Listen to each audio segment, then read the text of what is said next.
क्या आप जानती हैं हमारे शरीर के अंदर कुछ बीमारियां ऐसी होती हैं जो चुपचाप बढ़ती रहती हैं बिना दर्द बिना लक्षण और जब पता चलता है तो तब तक वो काफ़ी आगे बढ़ चुकी होती हैं। ऐसी ही एक बीमारी है ओवरिन कैंसर यानी अंडाशय का कैंसर। अब बात करते हैं आखिर ओवरिन कैंसर होता क्या है। और इसी तरह की हेल्थ इन्फॉर्मेशन के लिए नवा हेल्थ को सब्सक्राइब कीजिए और ये वीडियो उन लोगों को शेयर कीजिए जिन लोगों का प्यार करते हैं। आपकी बॉडी में दो ओवरीज होती हैं जो हर महीने एग्स बनाती है।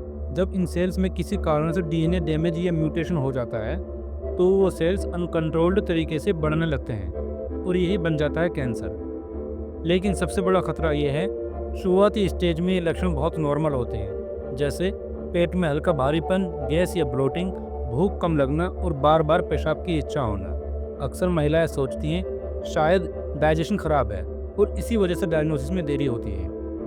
अब सवाल है किन महिलाओं में ज़्यादा रिस्क होता है, जिनके परिवार में ब्रेस्ट या ओवरिन कैंसर रहा हो, जिनमें BRCA1 या BRCA2 जीन म्यूटेशन पाया गया हो, जिनकी उम्र 40 के ऊपर हो या जिन्होंने कभी प्रेगनेंसी नहीं की हो। इन सब में ये खतरा बढ़ जाता है।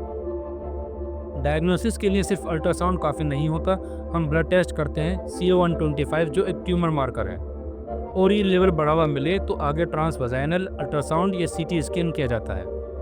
कभी कभी कंफर्मेशन के लिए बायोप्सी भी करनी पड़ती है। अब बात करते हैं स्टेजेस की। स्टेज 1 में कैंसर सिर्फ ओवरी तक सीमित होता है, स्टेज 2 में पेल्विस तक, स्टेज 3 में पूरे एब्डोमेन तक फैल सकता है और स्टेज 4 में ये लीवर, लंग्स और अन्य ऑर्गन्स में ही पहुंच सकता है। ट्रीटमेंट का तरीका स्टेज पे डिपेंड करता है। अर्ली स्टेज में सर्जरी करके पूरा ट्यूमर हटाया जा सकता है, लेकिन अगर कैंसर फैल चुका हो तो कीमोथेरेपी दी जाती है। कुछ केसेस में टारगेटेड थेरेपी या इम्यूनोथेरेपी का भी इस्तेमाल किया जाता है। कीमोथेरेपी सुनकर डरना नहीं चाहिए, आजकल की दवाइयाँ पहले की दवाइयों से काफ़ी इफेक्टिव हैं और साइड इफ़ेक्ट्स को कंट्रोल करने के लिए सपोर्टिव मेडिसिन भी दी जाती है। लेकिन सबसे ज़रूरी बात, अगर महिला साल में एक बार पेल्विक चेकअप करवाए और अपने बॉडी के सिग्नल को इग्नोर ना करे तो हम इस बीमारी को जल्दी पकड़ सकते हैं और ज़िंदगी बचाई जा सकती है।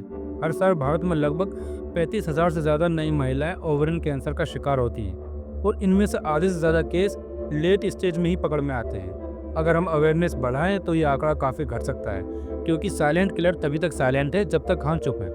अगर आपके घर में कोई महिला 40 के ऊपर है या कोई फैमिली हिस्ट्री है तो आज ही एक बार उनका चेकअप करवाएं और याद रखिए एक छोटा सा स्टेप बड़ी जिंदगी बचा सकता है। और इसी तरह की हेल्थ इन्फॉर्मेशन के लिए नवा हेल्थ को सब्सक्राइब कीजिए और ये वीडियो उन लोगों को शेयर कीजिए जिन लोगों को आप प्यार करते हैं।